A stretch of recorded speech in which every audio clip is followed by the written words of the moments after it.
Olá, ouvinte da rádio CBN Amazônia Belém. Começamos hoje um novo projeto, um interessante projeto, que é o Cine Podcast, que vai dar sua contribuição para a cultura cinematográfica aqui em Belém, né? É uma cidade que adora cinema, que tem ótimos críticos de cinema, ótimos realizadores, e a ideia do Cine Podcast é, sempre que possível, trazer pessoas importantes da área de cinema para trocar ideias, falar sobre temas polêmicos, assuntos relevantes à área de cinema. Eu sou Marco Antônio Moreira, já sou colaborador aqui da rádio, com o Cine CBN, e fico muito feliz de poder começar esse novo projeto, o Cine Podcast. E quando esse projeto começou a ser elaborado, eu pensei já em quem eu poderia convidar. E é claro que eu não poderia começar esse novo projeto sem pensar em Luzia Miranda Álvares, minha mestra, uma querida professora, querida amiga, um exemplo para mim de aprendizado, de estudo de cinema, de cinefilia. E eu tenho vários mestres, a Luzia Miranda Álvares, o Dr. Pedro Veriano, claro, meu pai, o senhor Alexandrino, enfim. São pessoas importantes para mim, mas eu entendo que sejam importantes para todos nós que gostamos de cinema. Então é importante que eles tenham voz, que possam participar e que possam interagir conosco sobre esse tema tão querido, né, que é o cinema. Falar sobre cinema, as diversas vertentes, opiniões e interpretações que os filmes nos dão diariamente, clássicos, filmes novos, enfim. Então, separei alguns temas para conversar com a minha querida Luzia. Vocês chamam de professora, de mestra, eu vou chamar de Luzia. Então, a ideia é começar agradecendo a presença dela aqui. Eu sei que ela é uma pessoa muito ocupada, tem uma série de tarefas importantes na vida dela, particular e profissional, mas fica aqui minha gratidão por ela estar aqui iniciando esse projeto do Cine Podcast. E eu queria já, colocando para ela duas questões. Eu queria que ela falasse um pouquinho sobre o histórico dela como crítica de cinema. A Luzia, só lembrando para vocês, durante mais de 40 anos ela teve uma coluna de cinema no jornal. É uma coisa pioneira, uma crítica de cinema diária, uma coluna de cinema diária. E, entre outras importâncias que ela tem nessa área de cinema, claro que ela vai falar, vou deixar para ela relatar essas questões. Então, eu queria que ela falasse conosco um pouquinho do histórico dela como crítica de cinema, como cinéfila, e, em seguida, nós vamos emendar sobre um tema polêmico já, que é a importância da crítica cinematográfica hoje, 2023. Então, bom dia, obrigado pela participação, por favor. Obrigado. Bom dia para todas e todos. Agradecer esse momento para falar sobre cinema, agradecer o convite do Marco Moreira, nosso amigo particular, e uma pessoa que tem definido o cinema neste momento com algumas ações importantes que vêm num processo há muito tempo. Falar sobre crítica de cinema, no meu ponto de vista, a mim, pessoal, é iniciar, quer dizer, eu sou crítica de cinema, mas como é que você entrou? Como é que eu entrei nessa área de assistir filme, de ver filmes, né? Então, no meu ponto de vista, eu tenho 3 eixos de reconhecimento do meu amor, da minha formação para o cinema, da formação para assistir filmes, como espectadora. Primeiro, eu me lembro, assim, quando eu tinha 5 anos, na minha cidade, Abaetetuba, eu sou abaetetubense. Abaetetuba. E em Abaetetuba, naquele momento, 5 anos, 45. Só quero dizer que eu estou contando uma história, inclusive, que chega às idades, né? Claro. Então, naquele momento não havia luz elétrica, mas havia lá em Abaetetuba, né? E havia os postos do CESP, que era uma entidade, era um grupo que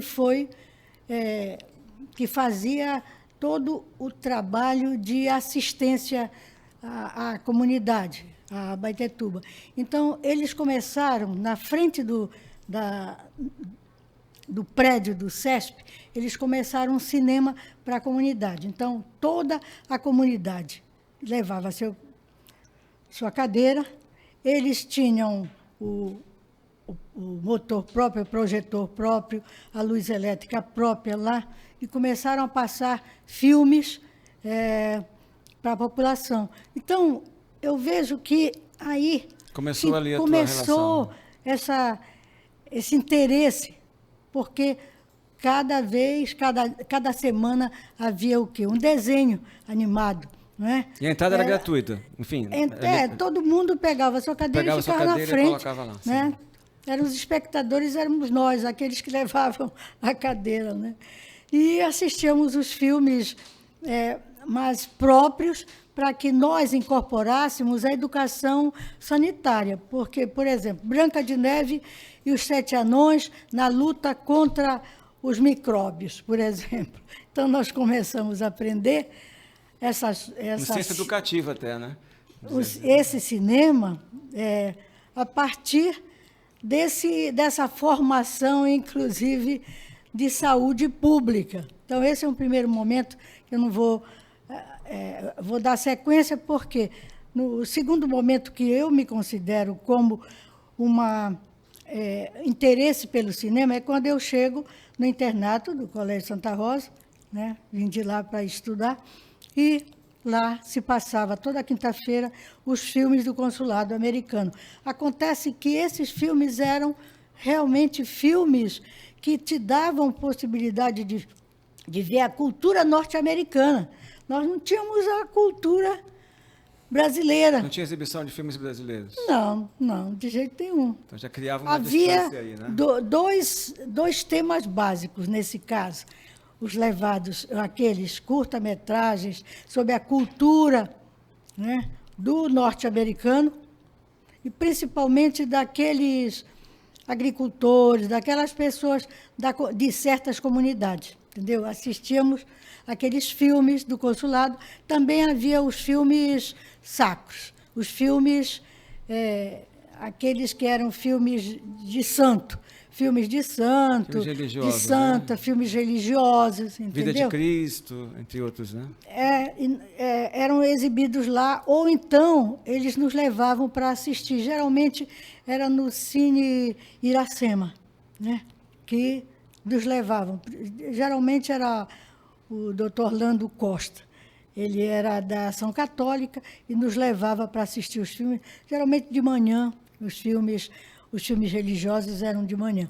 E o terceiro momento, que eu posso me considerar, quer dizer, nessa formação, é o que você chama de crítica de cinema. Quer dizer, na verdade, à medida em que se dá a minha parceria pelo matrimônio com o Pedro Veriano, meu casamento com o Pedro Veriano, né?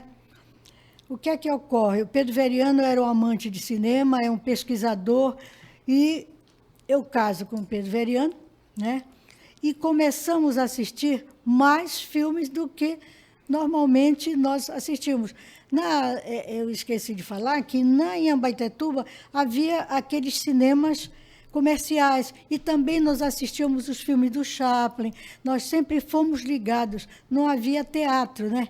Então era mais o cinema. Era a opção. O cinema era a opção, entendeu? A única opção, então, vem de talvez, lá, né? naquele momento E as festas, né? As festas populares, claro. E etc. Então, na medida em que eu vim aceitando o cinema como uma cultura importante para mim, e eu amando aqueles filmes que a minha mãe gostava e eu também gostava, nós íamos toda a família assistir em Ambaitetuba, no caso, quando o cinema era comercial e que eram filmes também do Chaplin, eram levados pelos políticos. Antigamente, os políticos, levavam os filmes para exibir para as crianças, para a família toda. Então, todo esse processo ele pode culminar, eu vejo, culminando com uma outra formação, com a significação daquilo que representa para mim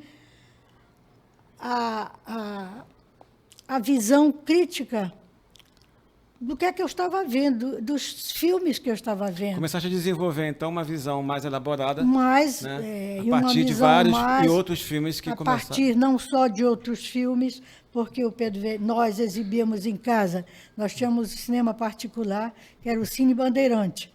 Então, diariamente, nós assistimos filmes. Já era nos anos... O Cine Bandeirantes foi, digamos assim, inaugurado nos anos 50, não é isso? Final Inaugurado nos anos 50. Mas quando eu me casei, na década de 60, 1961, né, ele ainda era bem fértil, bem... Ainda estava ativo, né? Muito ativo. Muito ativo. Diariamente nós assistíamos filmes. Qualquer filme que chegava, que havia um circuito de filmes que eram alugados. Que era de 16 milímetros, daquela bitola menor. Só para deixar claro para quem está nos assistindo, antigamente tinha os projetores de 16 milímetros, que as cópias dos cinemas eram feitas em algumas, né? Não era de todos os filmes, né? Em 16 milímetros, exatamente para exibições em auditórios ou em casa. De né? preferência as casas das pessoas que alugavam os filmes. E Belém tinha distribuidores, né? De filmes. Havia 16, distribuidores de filmes. E nós, e o Pedro Veriano, alugava os filmes. E nós, sistematicamente, assistíamos, independente também da leitura sobre história do cinema, que o Pedro Veriano tinha muito, temos ainda até mais, né, sobre a história do cinema, e que eu assistia. Então, que eu lia. Né? Então, aquilo foi se dando como uma troca do meu aspecto espectador para o aspecto ou espectro analisador. Né? Quer dizer, e aí, daí em diante, quer dizer, ele se torna importantíssimo essa avaliação crítica que ainda não era aquela que se desenvolve posteriormente. Né? Aos poucos,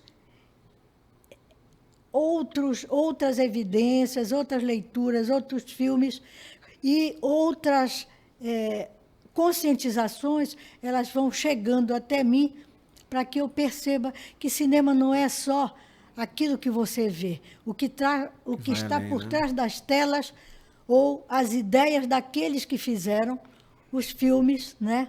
E aí tu tiveste a oportunidade, né, de começar a escrever, né? Eu acho que é importante contar essa história, a crítica de cinema da coluna Panorama.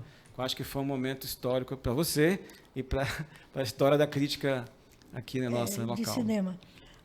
Então, nesse aspecto de que eu já conhecia, quer dizer, era muita pretensão minha.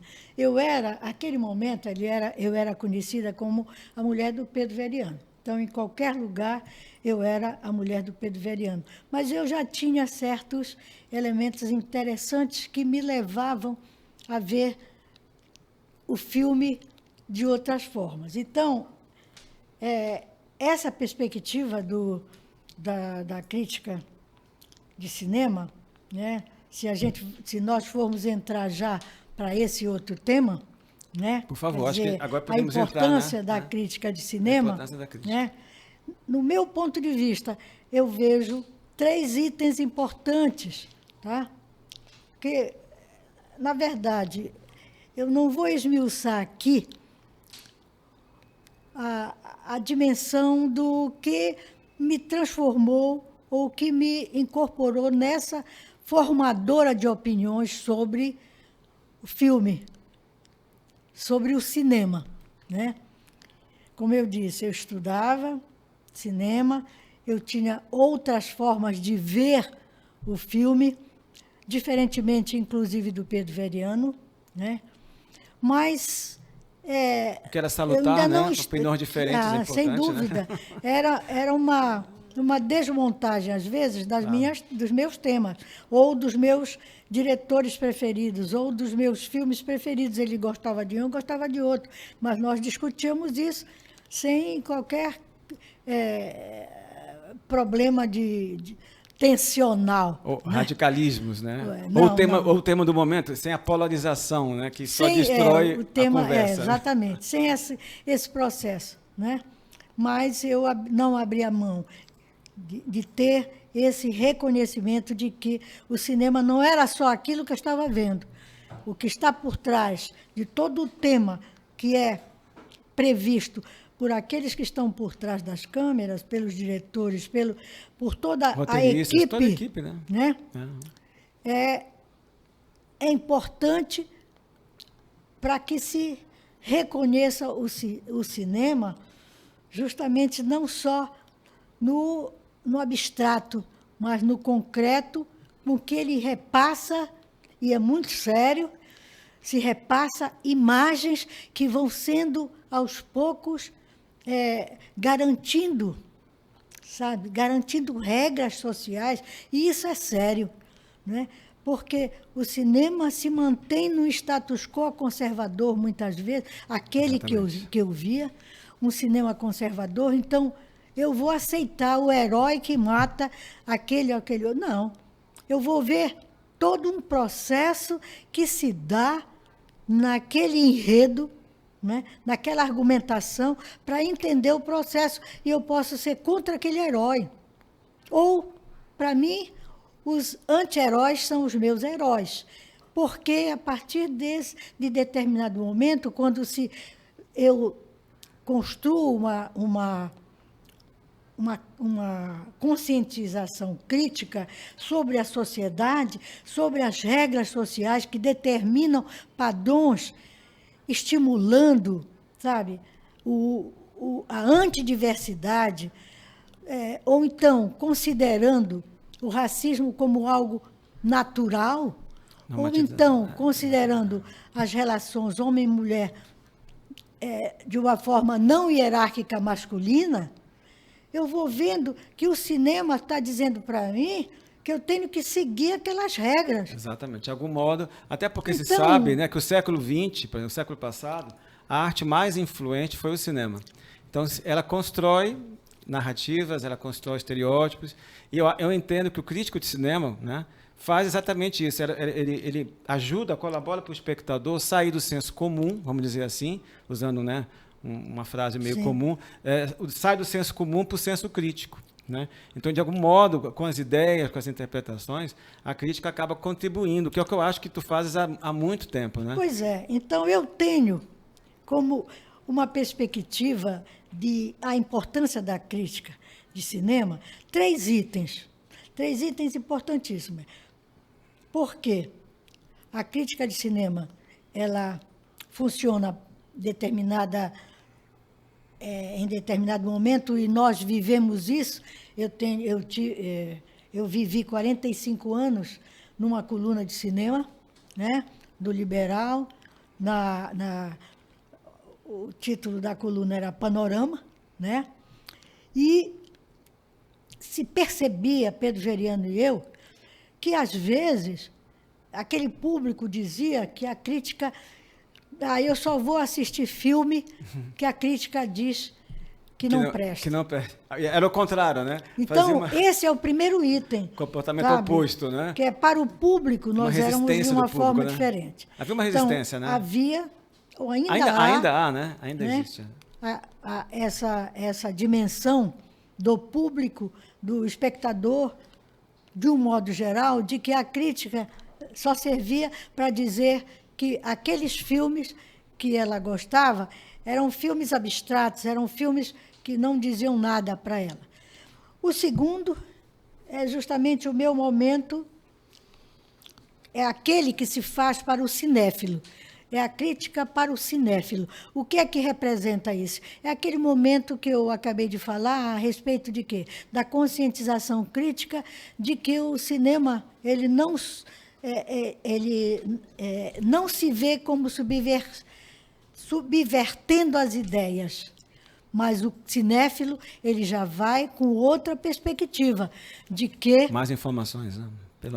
Ele pode confiar no crítico de cinema, né? E o terceiro é justamente para a crítica. Quer dizer, o filme para a crítica. O que é isso, né?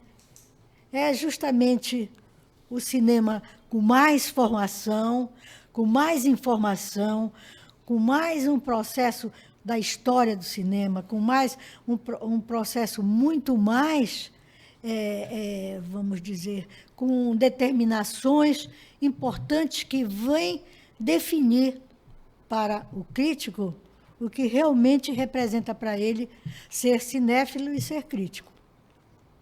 Perfeito. Inclusive, eu acredito muito, até porque eu escrevo sobre cinema porque eu gosto, é o teu caso também, mas eu acredito muito, até ampliando, só para concluir esse nosso tema inicial, vamos começar mais dois agora, a importância da crítica de arte de uma forma geral, né? Quer dizer, o cinema, teatro, literatura, enfim, as várias artes, para pessoas que estudam, que se dedicam, que têm uma literatura, que têm um conhecimento, e que eu acho muito bonito que elas compartilhem conosco esse conhecimento. Eu vejo a crítica cinematográfica, ou, de uma forma geral, a crítica de arte, como algo muito interessante para a gente aprender, né? Eu, quantas vezes já li crítica de cinema que mudaram a minha opinião sobre o filme, né? Inclusive textos teus, inclusive do Dr. Pedro, enfim.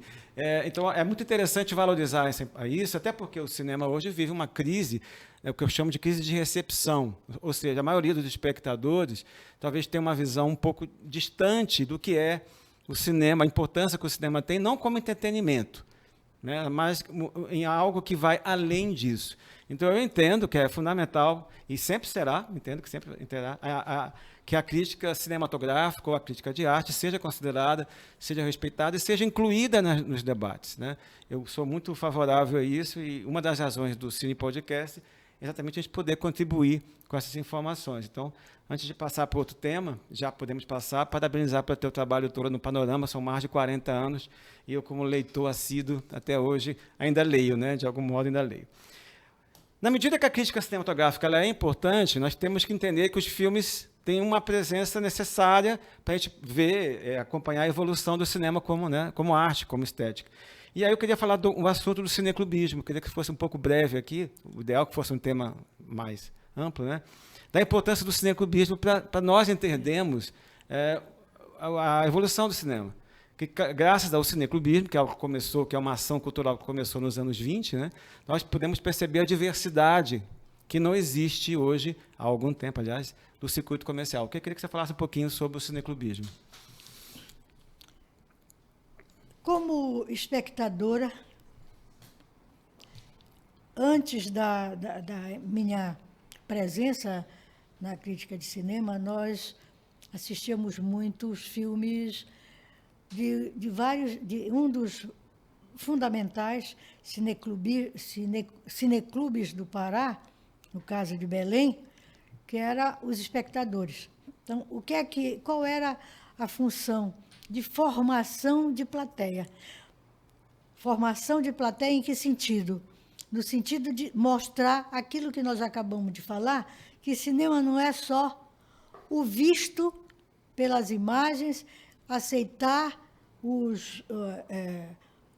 que haja mocinhos e heróis, né? E a tendência era justamente a formação, né, desse público, que era um público espectador, né, que ia nessas sessões. Nessas sessões, né? Então, na medida em que, embora no Brasil todo haja a formação dos cineclubes, no Pará também houve, a partir de quê? Da Associação Paraense de Críticos Cinematográficos, foi criada há quantos anos? 60 anos, né? Por um grupo de críticos de cinema, não podemos deixar de falar Noacir Castro, claro, né? Rafael Vieira da Costa, Orlando Costa, Benedito Nunes, né? E Pedro Veriano. Pedro Veriano segue essa formação que ele considera, e eu, como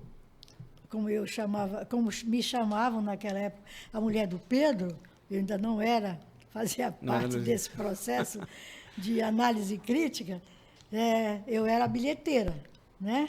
Então, bilheteira do Cineclube. A bilheteira do Cineclube, porque nós não tínhamos recurso. Então, não é uma atividade comercial, né?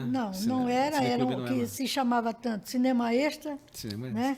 Esse recurso, ele foi... houve uma ajuda.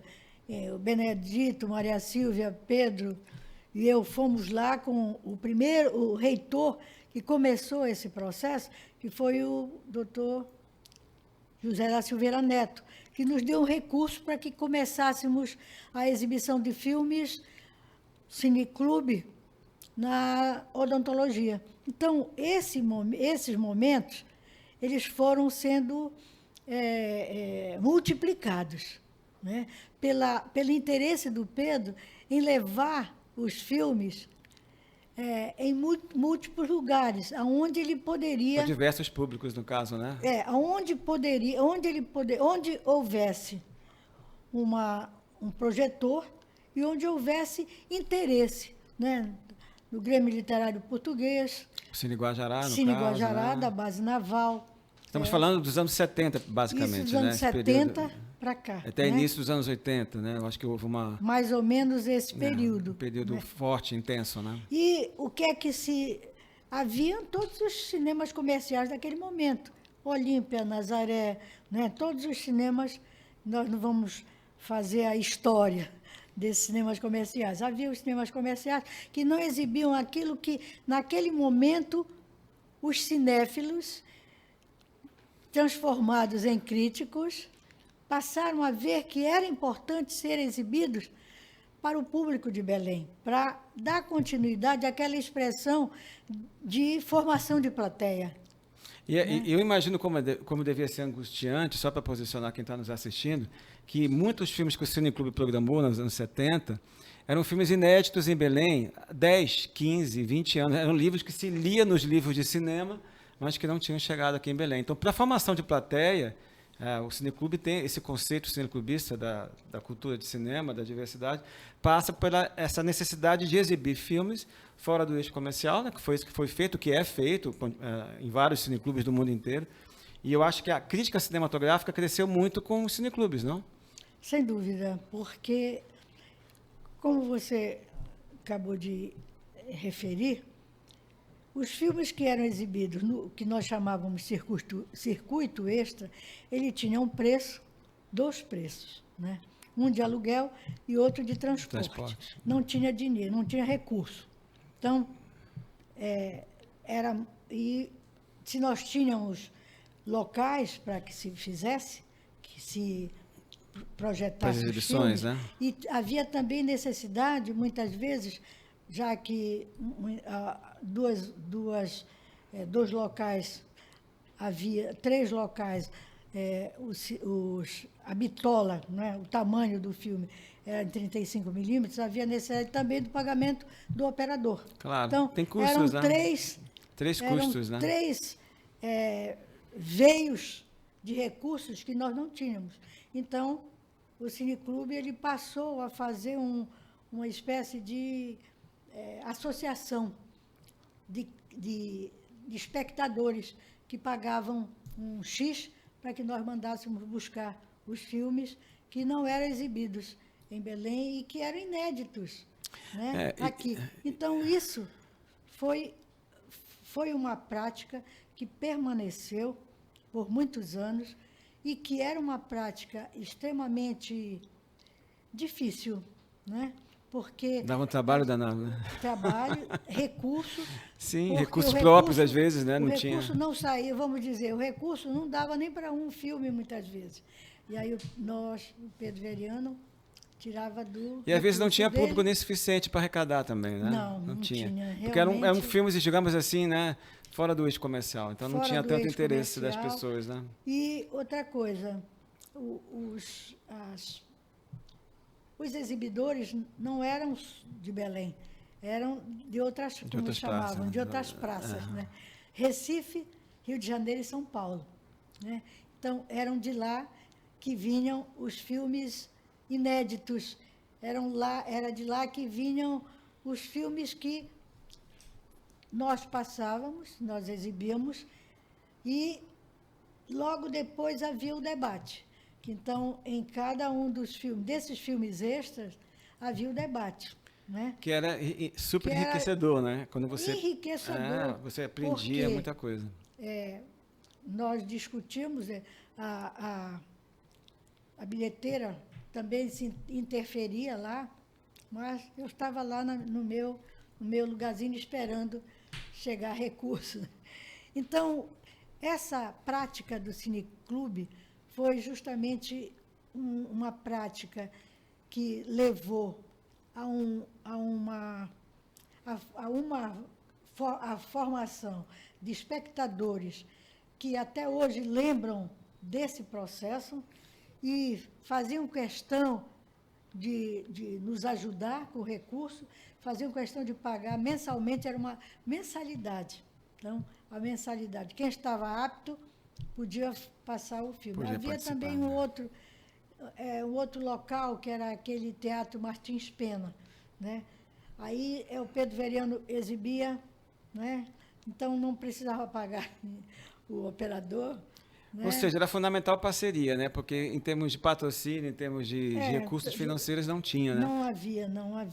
Mas realmente. é impressionante como é que essa questão do cineclube, no caso de Belém, primeiro foram os espectadores nos anos 50, né? Que eu acho que mexeu muito com a cabeça dos cinemaníacos da época, e depois teve outros, mas a questão do cineclube da associação, que existe desde 67, ele teve uma interferência muito direta na crítica cinematográfica, porque mais e melhores filmes começaram a chegar em Belém, inclusive filmes inéditos, né? Eu me lembro de 75 ou 76, o Cineclube, o Dr. Pedro, trouxe vários filmes do Godard, do Jean-Luc Godard, por exemplo. Filmes que tinham mais de 10 anos inéditos. Então, aprimorou, de certa forma, a crítica cinematográfica e também, claro, né, os espectadores, né? E que, de alguma forma, começaram a tomar contato com outras interpretações, outros modos de fazer cinema. E aí eu queria já aproveitar o finalzinho desse tema para já entrarmos no outro, né?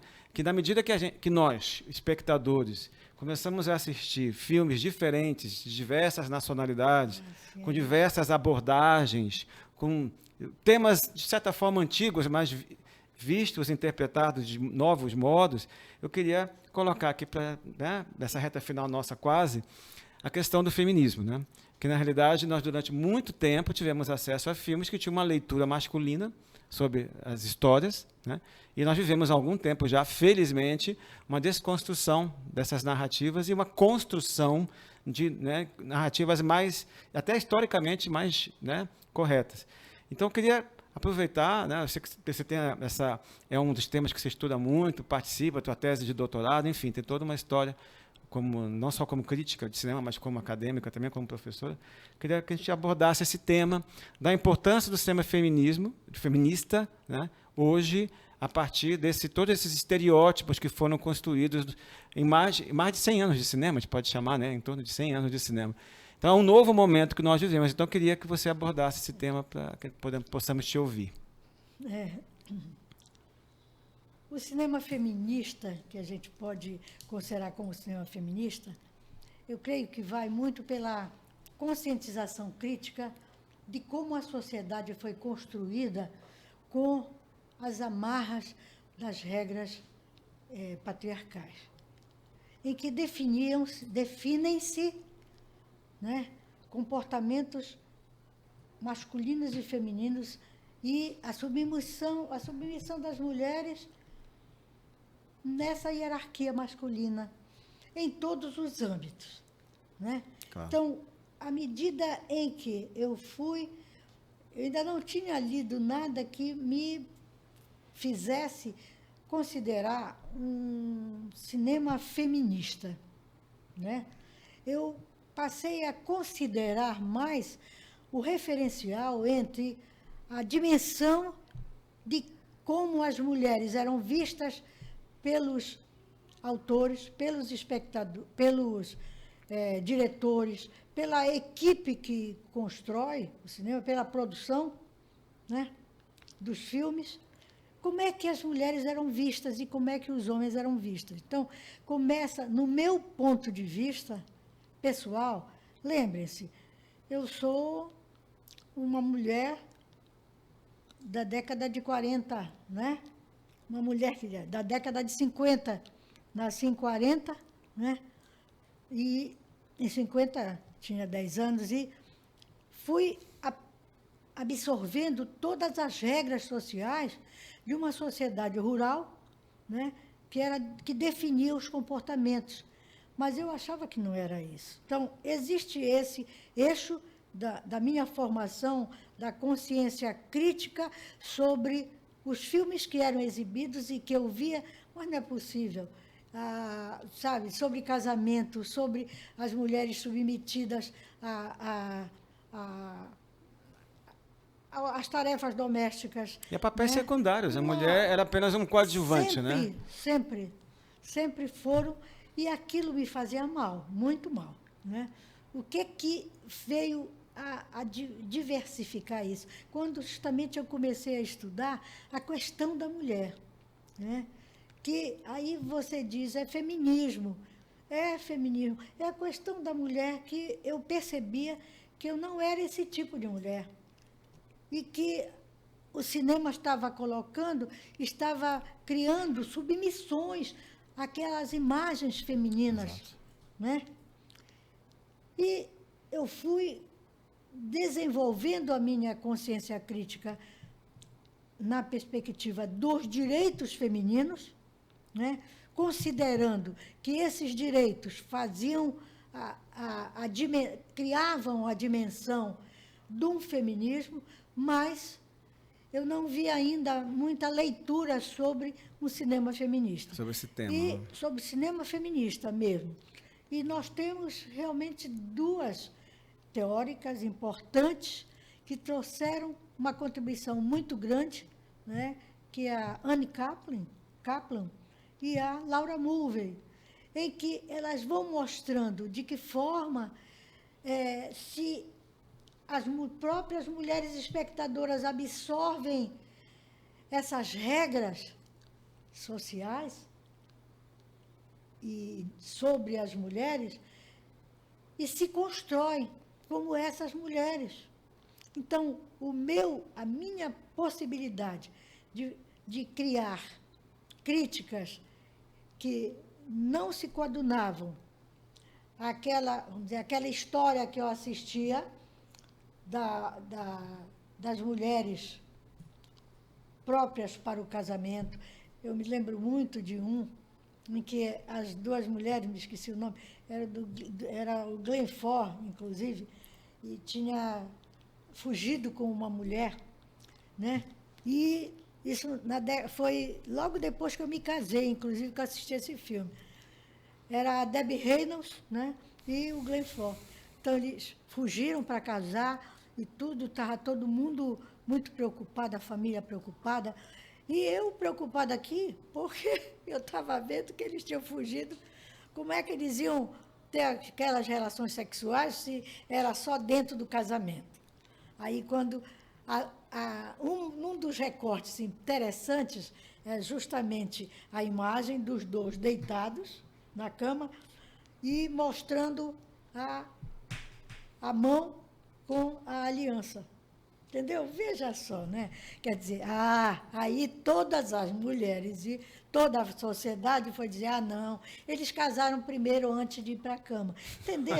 Gente, é interessantíssimo. É muito curioso essa leitura. Então, tu acreditas, então, tenho certeza, Sim. né? Assim, eu estou perguntando para Sim. confirmar, que a tua crítica, o teu trabalho como professora, nós estamos na reta final já aqui do nosso Cine Podcast, então tu acreditas que é importante nos textos, nas interpretações, nesse senso crítico mais apurado, defender a importância do cinema feminista, dessa desconstrução, né, de tantas narrativas, de tantos personagens, porque como se fala muito, né, nós conversamos muito sobre isso já, se o cinema é a arte mais influente, foi no século XX e continua no século XXI sendo uma arte muito influente, se ele constrói, ele pode também desconstruir. Né? Ou seja, existem filmes há algum tempo já que são realizados exatamente com uma temática mais preocupada com o papel feminino. E eu acho que é um trabalho que você já faz, existe chamar a atenção, no sentido, olha, assistam esse filme tal, porque eu acho que a crítica tem esse compromisso, né? Não só com a questão do feminismo, mas o tema nosso aqui é a diversidade, mas eu entendo que a importância da crítica cinematográfica, principalmente a tua, nesse sentido, de alertar as pessoas sobre os filmes que estão trazendo outras percepções sobre o papel da mulher. Então, eu acho que o cinema feminista está aí, ele existe, precisa de ser assistido, e eu acho que a tua contribuição para que todos nós possamos nos interessar mais pelo assunto é relevante. Então, eu queria que você concluísse a questão da tua participação. Fica à vontade, claro, né? Eu acho que podemos falar ainda um pouquinho, mais 1 ou 2 minutos sobre o feminismo, mas eu acho que é importante a gente reforçar a necessidade de se debater esse tema. Claro, outros importantes, a questão do racismo, mas o feminismo ele é fundamental hoje, nesse momento que nós vivemos, num país como o nosso, né, que vivemos diariamente assistindo situações terríveis contra as mulheres. O feminismo começa na discussão, né, sobre os direitos das mulheres, sobre o direito do voto, sobre o direito da escola, sobre várias situações em que ela era excluída, né? Então, na medida em que o cinema, como arte, ele reforça certa figura status quo, feminina e masculina, nessa submissão, ele está infringindo o que hoje nós estamos vendo como diversidade, sabe? Em que sentido só é o feminismo que traz isso aí como discussão e que hoje se discute como diversidade? Por quê? Hoje não podemos discutir só o feminismo no cinema.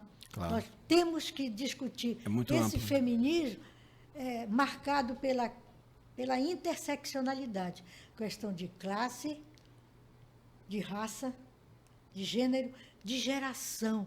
Nós vamos ver como é que as idosas e os idosos, principalmente as idosas, são vistas pelo cinema. As mulheres idosas. Problemático isso é importantíssimo. Também. Muito importante. Você chegar muito sério. a essa preocupação de mostrar para o espectador que ele realmente pode mudar a sua cabeça, a mentalidade, revendo os próprios filmes que assistiu com essa dimensão da consciência crítica, da interseccionalidade. Dá vontade de ficar mais tempo, né? São muitos assuntos, inclusive tem outros assuntos que nós combinamos, né? Mas quem sabe num outro Cine Podcast podemos continuar esses e abordar outros. Mas eu queria agradecer à professora mestra Luzia Miranda Álvares, e foi muito bom, são temas relevantes, importantes de a gente poder discutir. E a ideia do Cine Podcast, como eu falei ainda há pouco, é contribuir nesses debates, né? Eu acho que, de algum modo, a Luzia como crítica, eu também escrevo, a gente está sempre querendo contribuir com o debate, com o senso crítico, talvez não, mais rígido, mais embasado, com teorias, com estudo. Eu acho que é importante isso. Nós fazemos isso, né, Luzia, basicamente porque nós amamos o cinema, é o que está acima, né, de tudo que nós fazemos, tudo que eu faço, o que vocês, Pedro, Luzia, fazem esse tempo todo, a Luzia esse tempo todo, mais de 45, então de 42 anos, né, de crítica. Então, é uma história muito bonita. Então, espero que em outro momento, né, possamos continuar a abordar esses temas, que o cinema não tem tanto tema, né? E eu agradeço aqui a possibilidade, a Rádio CBN Amazônia Belém, de ter esse projeto do Cine Podcast. Espero em breve poder trazer outros convidados aqui de outras áreas, a área da crítica cinematográfica, da produção, da exibição, e de algum modo, como falei, contribuir com esse debate sobre cinema. Então, agradeço a todos. Muito obrigado, saúde e paz. Até a próxima.